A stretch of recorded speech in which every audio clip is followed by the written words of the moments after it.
Hello, everybody, and welcome to another episode of Box Office Talk. This is the show where I break down what happened at the box office, see if my predictions for the top 5 are correct, and then make predictions for next week's top 5. Last week I predicted that number 1 would be Cars 3, number 2 would be Wonder Woman, number 3 would be Rough Night, number 4 would be The Mummy, and number 5 would be All Eyes on Me. And I got 3 out of 5 of my predictions right this week, which is pretty good. There's 2 that honestly I was kind of thinking about flip-flopping before I made the prediction, and I'm kind of bummed I didn't now.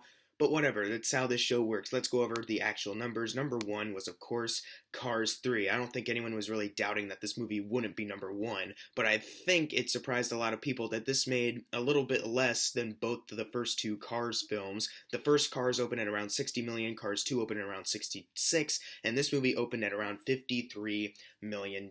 Now, this isn't the lowest opening for a Pixar film, but it is definitely one of the lowest openings, right below Toy Story 2's $57 million. And so far on the worldwide chart, it's only sitting at 74 million as well, so it's not like it's making a lot of money worldwide so far.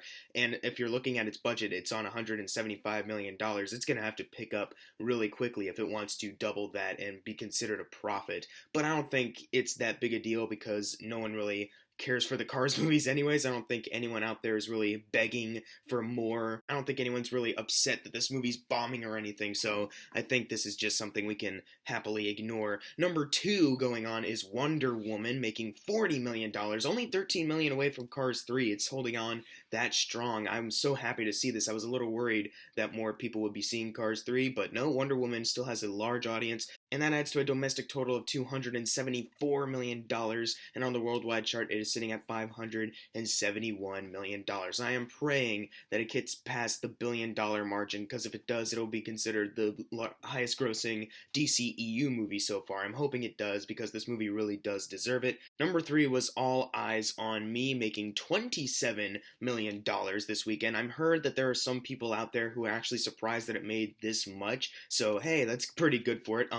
Budget-wise, it is sitting at $40 million, so it needs to get around $80 million. I don't know if it'll be able to do that since it opened around $27 million. There's still a chance of it doing that, though, even though there is a big negative consensus on Rotten Tomatoes towards it. I haven't seen it yet, so I can't really comment on it, but at least it's making some money so far. Maybe it'll be able to keep that up. Number 4 was The Mummy. Now, domestically, this movie's a train wreck. It made $13 million this weekend. That only adds to a domestic total of $56 million. And when you look at its budget of $125, that's not very good. But on the worldwide chart, it actually made a lot more than it did last time. It is sitting at $295 million right now. So it already doubled its budget, and it's on its way to tripling it at some point. So yeah, the Dark Universe, full speed ahead, because they already got their budget back on this movie. They're already making a large profit off of it. Honestly, I'm shocked that it's making this much already, but then again, it is an action movie, it's exciting, whatever.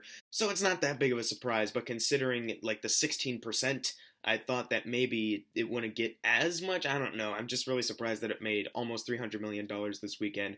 Number 5, however, is 47 Meters Down, which is a movie that was supposed to go straight to DVD, but it got released in theaters, and it made around $11 million this weekend. Now, is this a good thing or bad thing? Not sure, because I couldn't find the production budget on this thing, but since it was supposed to go straight to DVD, I'm assuming that the budget's like maybe around 10 million. I want to guess like that. So maybe it is doing okay. I have no way of knowing as of yet. Moving on to number 6 though, which is Pirates of the Caribbean: Dead Men Tell No Tales, making $8.4 million this weekend, adding to a domestic total of $150 million. And on the worldwide chart, it is at $650 million. $50 million away from getting to $700 million. I'm thinking it might be able to do that, or at least get close to $700 million. I don't know if $700 million is the point where Disney will decide if they're going to make a 6th movie or not, but either way you look at it, it still did double its $230 million budget, so it's not that big a flop, I'm guessing.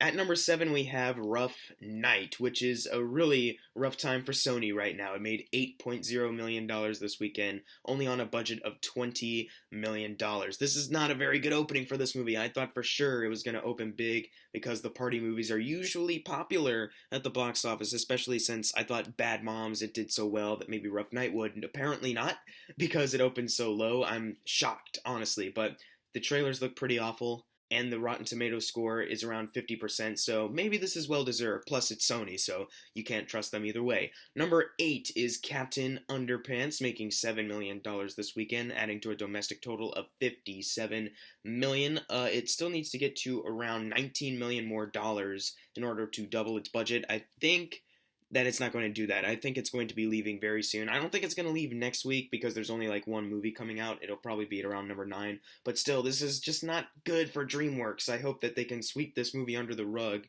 and just move on with something better, like How to Train Your Dragon 3. But moving on to number 9, which is Guardians of the Galaxy Volume 2, making $4 million this weekend, adding to a domestic total of $374 million. It's not going to be able to get to $400 million domestically before it leaves the top 10. I don't think it's going to get to $400 million in general, but still on the worldwide chart, sitting at $844 million. That's pretty good. It didn't get to $1 billion like I thought it might, but this is still a great number of money to make, so I'm very happy for this movie. And finally, at number 10, It Comes at Night. Apparently more people did want to go see it, even though this movie's really disappointing. It made $2 million this weekend, adding to a domestic total of $11 million. So it was able to double its $5 million budget and made $1 million more than that. So I guess you can say that's a profit for A24. Not entirely sure if that's what they wanted, but whatever, it got money. And now it's time for the fun part, the predictions for next week's top 5. I'm going to predict that number 1 is Transformers The Last Night, which is very obvious. Cars 3 didn't open like that huge, so it's going to definitely go down. More people are going to go see Transformers, but I'm going to put number 2, Cars 3, number 3, Wonder Woman, number 4, All Eyes on Me, and number 5, The Mummy. Only Transformers is coming out pretty much, so it's just going to move everything down one slot, I'm thinking. But what are your predictions for next week's top 5? Leave it in the comments below, and if you got your predictions right for this week, you're going to get a shout out right now. Unless you didn't get it right then, I'm sorry. And as always, thank you guys for watching. Make sure to subscribe. I'm Jackson Fulcher. See you guys next time.